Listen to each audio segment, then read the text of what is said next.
Hello friends, fine truth ബ്ലോയിലേക്ക് നിങ്ങൾക്ക് എല്ലാവർക്കും സ്വാഗതം. മിക്കവാറും എല്ലാ രാജ്യങ്ങളിലും തന്നെ രാജ്യത്തിന് വലിയൊരു ഭീഷണിയായ, പൊതുജനത്തിന് ഭീഷണിയായ ഒരു സംഘമാണ് കൊട്ടേഷൻ സംഘങ്ങൾ. കൂടുതലും യുവാക്കളാണ് അതിൽ ഉള്ളത്.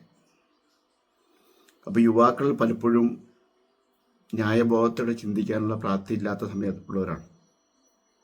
30 വയസ്സിലൊക്കെ താഴെയുള്ളവരായിരിക്കും മിക്കവാറും ഇതിനകത്തുള്ളത്. ഇനി അതിലും മുതിർന്നവരുണ്ടായിരിക്കും, പക്ഷെ അവർ സീനിയർ ആയിട്ടുള്ള കൊട്ടേഷൻ സംഘത്തിൽപ്പെട്ടവരായിരിക്കും. ഇവരെ കൊണ്ട് ചെയ്യിക്കുന്നവരായിരിക്കും അവർ. അപ്പോൾ എങ്ങനെയാണേലും എൻ്റെ ഒരു ചോദ്യം, നമുക്ക് യാതൊരു പ്രകോപനവും ഇല്ലാതെ ഒരാളെ എങ്ങനെയാണ് വെട്ടാൻ പോവുക, അല്ലെങ്കിൽ അവൻ്റെ കൈയും കാലും തല്ലിയൊടിക്കാൻ പോവുക, അല്ലെങ്കിൽ അവനെ കൊല്ലാൻ പോവുക? അല്ലേ, ചിന്തിച്ചു നോക്കിയേ. ഇപ്പോൾ ഈ കൊട്ടേഷൻ കൊടുക്കുന്ന വ്യക്തി ആരാണോ, ആ വ്യക്തി ആരാണ് കൊല്ലേണ്ടത്, അവരുടെ ഒരു ഫോട്ടോ കൊടുക്കും. ഇവരെ നേരത്തെ ഈ കൊട്ടേഷൻ സംഘത്തിന് അവരെ അറിയില്ല ആയിരിക്കും ചിലപ്പോൾ. അല്ല, അവരുമായിട്ട് യാതൊരു വൈരാഗ്യമോ അതല്ലെങ്കിൽ യാതൊരു വിധത്തിലുള്ള പ്രശ്നങ്ങളോ ഉണ്ടായിരിക്കില്ല. എങ്കിലും ഇദ്ദേഹം കൊടുക്കുന്ന പൈസ മേടിച്ച് അദ്ദേഹത്തെ നിഷ്കരണം വധിക്കാനോ അല്ലെങ്കിൽ കൈയും കാലും തല്ലിപിടിക്കാനോ ഇവർ പോകും. അപ്പം ഈ കൊട്ടേഷൻ സംഘത്തിൽ ഉൾപ്പെട്ട യുവാക്കളുടെ മാനസികാവസ്ഥ ഒന്ന് ചിന്തിച്ചു നോക്കിയേ.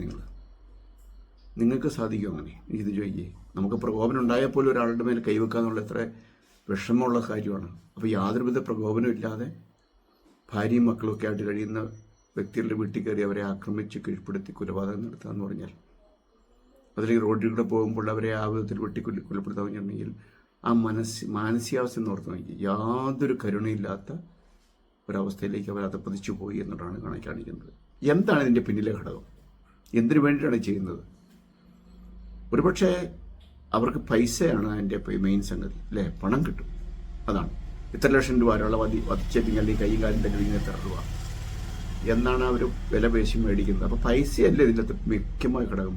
അപ്പോൾ പൈസയ്ക്ക് വേണ്ടിയിട്ട് എന്തും ചെയ്യാൻ മടിയില്ലാത്തൊരവസ്ഥയിലേക്കാണ് വന്നേക്കുന്നത്. അപ്പോൾ പണം ഇവരുടെ ജീവിതത്തിലെ ഒരു മുഖ്യ ഘടകമായിട്ട് മാറും. അപ്പോൾ പണസ്നേഹം എപ്പോൾ നമ്മുടെ ജീവിതത്തിൽ കടന്നുകൂടുന്നോ അപ്പോഴെല്ലാം റോങ് ആയിട്ട് ചിന്തിക്കാനുള്ള പോസിബിലിറ്റി ഉണ്ടെന്നാണ് അത് സൂചിപ്പിക്കുന്നത്.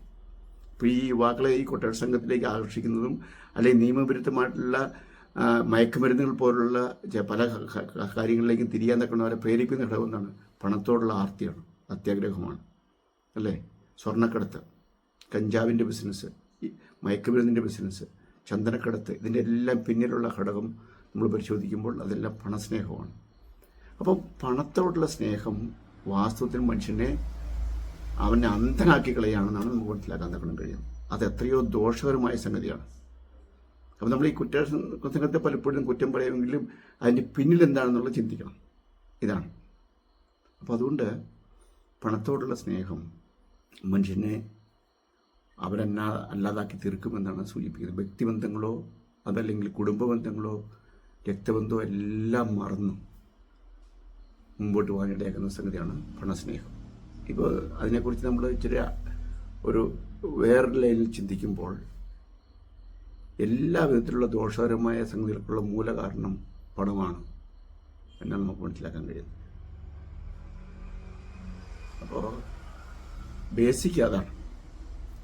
ഇനി വേറൊരു സംഗതി ചിന്തിക്കുക. കൊട്ടേഷൻ സംഘത്തിൽ ഉൾപ്പെട്ട വ്യക്തികളെ സംബന്ധിച്ച് എന്ത് ചെയ്യും? യുവാക്കൾ ഒരിക്കലും അവരുടെ ഭാവി എന്തായി തീരും എന്ന് അവർ ജീവിച്ച് തുടങ്ങിയിട്ടേ ഉള്ളൂ. എന്തായിരിക്കും ഇതിൻ്റെ അനന്തരഫലം സംബന്ധിച്ച് ഒരു ചിന്തയുള്ളവരല്ല. അപ്പോഴപ്പോൾ കിട്ടുന്ന കാശ് ഉപയോഗിച്ച് അടിച്ചു പൊളിച്ച് ജീവിക്കാൻ വേണ്ടിയിട്ടാണ് ഇവരത് ചെയ്യുന്നത്. എന്നാൽ ഭാവിയിലേക്ക് അവർക്ക് കുടുംബജീവിതമായിട്ട് മുന്നോട്ട് പോകേണ്ടവരാണ്. സമൂഹത്തിൽ അവർക്ക് യാതൊരു വിധത്തിലുള്ള വിലയുണ്ടായിരിക്കുക. ചിന്തിച്ചു നോക്കി എന്തുവരെയാണ് കുട്ടേഷൻ സംഘത്തിലുള്ളവർക്കുള്ളത്. ആളുകൾ അവരെ എങ്ങനെയാണ് വീക്ഷിക്കുന്നത്, അല്ലേ?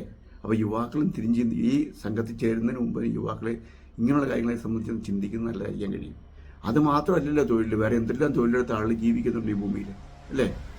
അപ്പോൾ ഇതൊരു മാന്യമായ തൊഴിലല്ല ഒരിക്കലും. മാത്രമല്ല മറ്റുള്ളവരുടെ ക്ഷാമം ലഭിക്കുന്ന, നിങ്ങൾക്ക് തന്നെ പിന്നീട് മനസാക്ഷി കുത്തു തോന്നുന്ന, നിങ്ങളുടെ കുടുംബജീവിതം തകർക്കുന്ന, നിങ്ങളുടെ കുടുംബക്കാരുടെ തന്നെ അന്തസ്സിനെ ബാധിക്കുന്ന, അല്ലേ, മാതാപിതാക്കളെ വേദനിപ്പിക്കുന്ന, എല്ലാവർക്കും ദോഷം ചെയ്യുന്ന ഒരു പ്രവൃത്തിയാണത്. അതുകൊണ്ട് ഇതേക്കുറിച്ചൊന്ന് ചിന്തിക്കുകയാണെങ്കിൽ തീർച്ചയായിട്ടും യുവാക്കൾ അതിൽ നിന്ന് പിന്തിരിയാൻ തക്കുന്ന സാധ്യതയുണ്ട്. പക്ഷെ പലപ്പോഴും സങ്കുചിതമായ ചിന്തയുടെ അടിസ്ഥാനത്തിൽ യുവാക്കൾക്ക് അത് ചിന്തിക്കാൻ കഴിയുന്നില്ല എന്നുള്ളതാണ് യാഥാർത്ഥ്യം. അപ്പോൾ അതുകൊണ്ട് തീർച്ചയായിട്ടും ഇത്തരത്തിലുള്ള പ്രവണതകൾ യുവാക്കൾ ഒഴിവാക്കേണ്ടത് ആവശ്യമാണ്. എനിക്ക് തോന്നുന്നത് ഇതിനെ വളരെ പച്ചയായി ചിത്രീകരിക്കുന്ന പല മാധ്യമങ്ങളുണ്ട് എന്ന് പറഞ്ഞ് ഞാൻ അർത്ഥമാക്കുന്നത് ആധുനികപരമായിട്ടുള്ള സിനിമകൾ അല്ലേ, സിനിമകൾ, സീരിയലുകളൊക്കെ മറ്റൊരാളെ വധിക്കാൻ തക്കവണ്ണം വധിക്കുന്നത് അത്ര തെറ്റല്ല എന്നുള്ള ചിന്താഗതി അവരുടെ മനസ്സിൽ ഉദിപ്പിക്കുന്നു.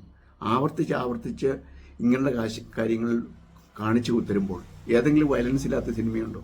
എപ്പോഴെങ്കിലും ഉണ്ട് അല്ലെ? ഒരു കൊലപാതകവും നിഷ്ഠൂരമായിട്ടുള്ള പ്രവർത്തനങ്ങളൊക്കെ അതിൻ്റെ ധാരാളം ഉണ്ട്. അതിൽ യാതൊരു വിധത്തിലുള്ള പ്രശ്നങ്ങൾ പിന്നീട് കാണുന്നില്ല. രാഷ്ട്രീയ സ്വാധീനം ഉപയോഗിച്ച് അതെല്ലാം അവർ തേച്ച് മായ്ച്ച് കളയുന്നു, അതല്ലെങ്കിൽ നൂരിപ്പോരുന്നു അല്ലേ. ഇതെല്ലാം കണ്ടും കേട്ട് യുവാക്കളുടെ മനസ്സിൽ ഇത് വലിയ തെറ്റില്ലാത്തൊരു സംഗതിയാണ് എന്നൊരു ആശയം ഉദിക്കുകയും അങ്ങനെ അവിടെ പണമില്ലാതെ വരുമ്പോൾ അങ്ങനെയുള്ള സംഗതി ചെന്നപ്പെടുകയും ചെയ്യുന്ന സാഹചര്യമുള്ളത്. അതുകൊണ്ട് മാധ്യമങ്ങൾക്ക് തീർച്ചയായിട്ടും ഇതിനകത്ത് പങ്കുണ്ട്.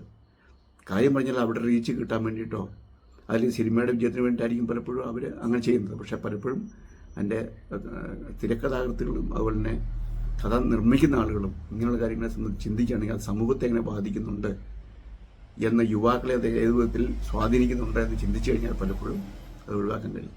അതുകൊണ്ട് നിങ്ങൾക്ക് ഒന്ന് ചിന്തിച്ച് നോക്കുക. അപ്പോൾ ഇന്നത്തെ വീഡിയോ ചിന്തിക്കാൻ കഴിയുന്ന ഒട്ടനവധി കാര്യങ്ങൾ നിങ്ങൾക്ക് പ്രദാനം ചെയ്തെന്ന് വിചാരിക്കുന്നു, വിശേഷിച്ച് യുവാക്കൾക്ക്.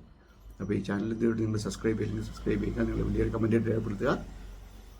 അടുത്തൊരു വീഡിയോയിൽ നമുക്ക് മറ്റൊരു വിഷയമായിട്ട് കാണാം. അതുവരെ ഗുഡ് ബൈ.